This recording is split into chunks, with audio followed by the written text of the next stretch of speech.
विश्व में आराधना हो रही है। सारा जैन समाज संयम साधना और तपश्चर्या के रूप में इस धर्म की साधना कर रहे हैं। पर्व बहुत से आते हैं इस धरती पर, लेकिन ये पर्व बड़ा निराला पर्व है। ये पर्व बड़ा अनूठा पर्व है। रक्षाबंधन आता है, दीपावली आती है, दशहरा आता है, एक पर्व आता है पर्युषण पर्व। याद रखना, जितने भी त्योहार इस धरती पर आते हैं, हर त्योहार पर लोग सजते हैं, संवरते हैं। हर त्योहार पर लोग मिष्ठान्न बनाते हैं। हर त्योहार पर लोग पकवान बनाते हैं। हर त्योहार पर लोग श्रृंगार करते हैं, नए नए कपड़े पहनते हैं। लेकिन पर्युषण पर्व ऐसा पर्व होता है जहां राग रंग नहीं, तपस्या और वैराग्य की साधना की जाती है। उसका नाम पर्युषण पर्व हुआ करता है। यहां श्रृंगार का त्याग किया जाता है, यहां भोगो विलास का त्याग किया जाता है। पर्युषण पर्व वो पर्व है, हर पर्व में बच्चे रोते हैं कि अच्छे कपड़े पहनेंगे। हर त्योहार में बच्चा रोता है कि मुझे अच्छा खाने को चाहिए, ये खाना है, वो खाना है, यहां घूमना है। लेकिन जैनियों का पर्युषण पर्व ऐसा आता है, यहां बच्चा खाने के लिए नहीं रोता है, बच्चा रोता है कि मां मैं एकासन करूंगा, मैं उपास करूंगा, मैं तपस्या करूंगा, मैं रात्रि में भोजन नहीं करूंगा। ऐसा पर्व दुनिया के सारे धर्मों को देख लेना, त्याग तपस्या का कोई पर्व आता है तो जैनियों का पर्व ये त्याग तपस्या का आता। देखा नहीं, सफेद वस्त्र धारण कर लिए, रंगीन वस्त्र छोड़ दिए। विचार करना है आपको। धवल का, महिलाओं का टेंशन दूर हुआ।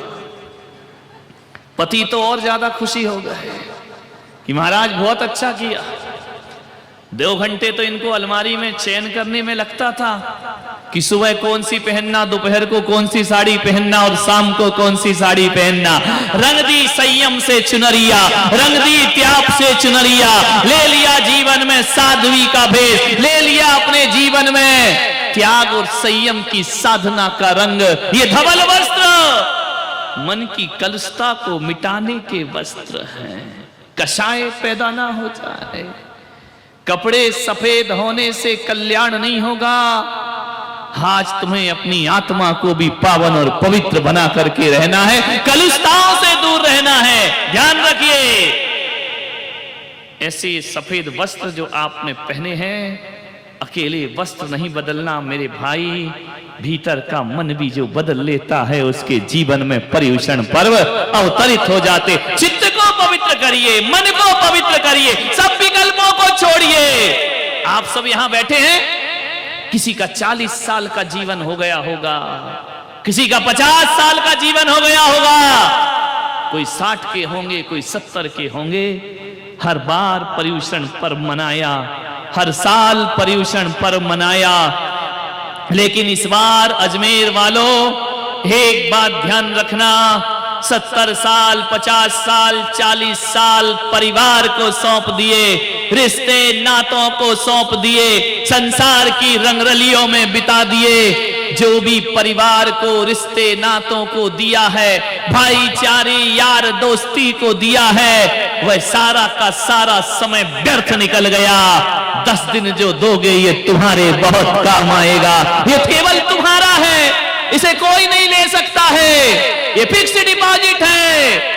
ये 10 दिन तक यदि तुमने अच्छे से साधना कर ली तो एक बात मान के समझना कि जीवन में हमने 10 दिन का ये जीवन बीमा करा लिया है, ये लाइफ इंश्योरेंस है। एक बात ध्यान रखिए, घर में जीवन बीमा कराते हो, दुर्घटना में मौत हो जाए तो बीमा का पैसा किसको मिलता है? बोलिए। जिंदगी बर्बाद कर दी, पैसा मिलेगा पत्नी को और बच्चों को, लेकिन मेरी सभा में भी आज जीवन बीमा हो रहा है तुम्हारा। और एक बात याद रखना, ये पुण्य का वो जीवन बीमा है, यदि आपने मेरे यहां बैठकर और जिनेंद्र के दरबार में लाइफ इंश्योरेंस करा लिया, तो एक बात याद रखना, मर भी गए तो पत्नी को नहीं मिलेगा, तुम्हारा तुम्हें ही प्राप्त होगा। इस जन्म में भी प्राप्त होगा, आने वाले जन्म में भी प्राप्त, जन्म जन्म तुम्हें ही मिलेगा। इसका ब्याज कोई और नहीं ले सकता है, ध्यान रखना। ये हमारे जीवन की सबसे बड़ी कमाई है। छल मत करना। 10 दिन तक विशुद्ध आध्यात्मिक साधना करना। एक आदमी बोले, महाराज क्या हम अपनी दुकान, अपने दफ्तर में यही कपड़े पहनकर जाएंगे? मैंने क्या कमाल कर दिया, अपना धर्म तो पहनने का ही नहीं है मेरे भाई, तुम्हें तो कम से कम ये पहना रहा हूं मैं तुमको, तो लोग क्या कहेंगे? पागल हो गया, ये जैनी लोग पागल हो गए, ये सफेद सफेद धोती दुपट्टों में कहां घूम रहे? ऐसा कोई नहीं कहेगा। जब ईद आती है, रमजान आता है, हर मुसलमान के सिर पर एक टोपी हुआ करती है, ध्यान रखिए। जब आता है सावन का महीना, हर हिंदू परंपरा भगवा पहनकर कांवड़ पर जल की यात्रा लेने जाता है। उसे देखकर लगता है कि इनका त्योहार आया है। आज तुम भी गुजरो सड़कों से, लोग कहेंगे जैनियों का त्योहार आया है, जैनियों का पर्व। इन पर मत देखो, ये तो बेचारे ताली बजाने को आए हैं, ध्यान। इन्हें देख के कौन कहेगा जैन साहब जा रहे हैं? यदि चले गए तो क्या दिक्कत है? अपनी संस्कृति, अपनी सभ्यता और अपनी परंपराओं में शर्म महसूस मत करो, इसमें गर्व महसूस करिए। आज महिलाएं यहां से घर जाएंगी, सफेद सफेद पूरे रोड में, ध्यान रखना, जो भी देखेगा कहेगा जरूर कोई साधक जा रही हैं, कोई साधिकाएं जा रही हैं, ध्यान रखना। इससे इज्जत खराब नहीं होगी, लोगों के हृदय में आस्थाओं का स्थान तुमको प्राप्त हो जाएगा, ध्यान रखना। पर्युषण पर्व है, लगना चाहिए कि जैनों का कोई त्योहार आया है, लगना चाहिए कि तपस्वियों का कोई त्योहार आया है। सफेद वस्त्र जीवन के त्याग का प्रतीक है। ऐसा मत करना महिलाएं, संकल्प है तुम्हारा, ये नहीं कि घर गए तो रंगीन वस्त्र पहन लिए, दिन भर आपको यही पहनना है। 2 साड़ी किस लिए दी गई है? जो शिविर में उनको 2 मिलेंगी, अभी मिलेंगी, चिंता मत करो, मिलेगी, टेंशन मत। कितनी जल्दी प्राण निकले। एक महाराज पति की 1000 तो छुड़वा दी, तुम भी 2 नहीं दे रहे हो। मिलेंगी मिलेंगी, टेंशन मत लीजिए, समझ में आ रहा? सफेद एक साड़ी में कैसे रहोगी? एक में तो माता जी भी नहीं रहती, उसको भी 2 लगती है, ध्यान रखिए, विचार। सफेद चटाई पे सोना है, गद्दे पर नहीं सोना है, समझ में आ रहा? नहीं तो साधना के साथ छल हो जाएगा।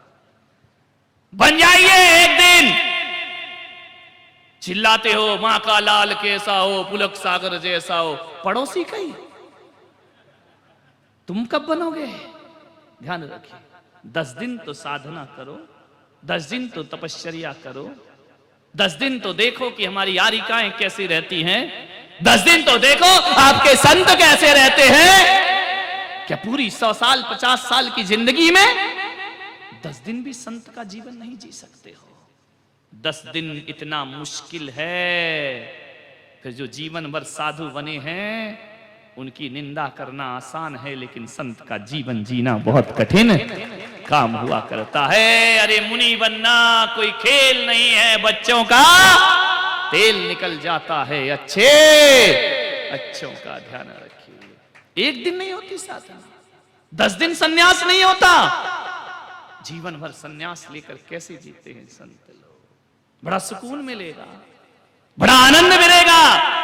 हर बार तो पर्युषणों में, मंदिरों में पूजा की, पूजा तो आज भी है। यहां बैठकर शास्त्रों में कहा है कि जो सामूहिक बैठ करके पूजा करते हैं उनको सामूहिक पुण्य की प्राप्ति हुआ करती है।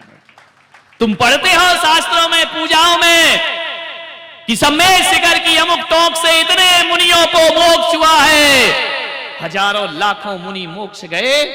एक बात ध्यान रखना, यदि पवित्र भाव से भगवान की पूजा अर्चना देव शास्त्र गुरु की आपने कर ली तो मैं विश्वास दिलाता हूं कि जब भी पुण्य मिलेगा तो तुमको सामूहिक पुण्य का फल प्राप्त होगा। हो सकता है इस जन्म में नहीं, अगले जन्म में, अगले नहीं, कभी ना कभी यदि आप सबने सातिशय पुण्य का बंद कर लिया तो जहां से हम लोग मोक्ष जाएं वहीं से तुम लोग भी साथ साथ निर्वाण को प्राप्त। सामूहिक पुण्य है, ये छोटा मोटा नहीं है। मंदिर में बैठ के पूजा करना अलग चीज है, तो समूह रूप में पूजा करना अलग चीज हुआ करती है।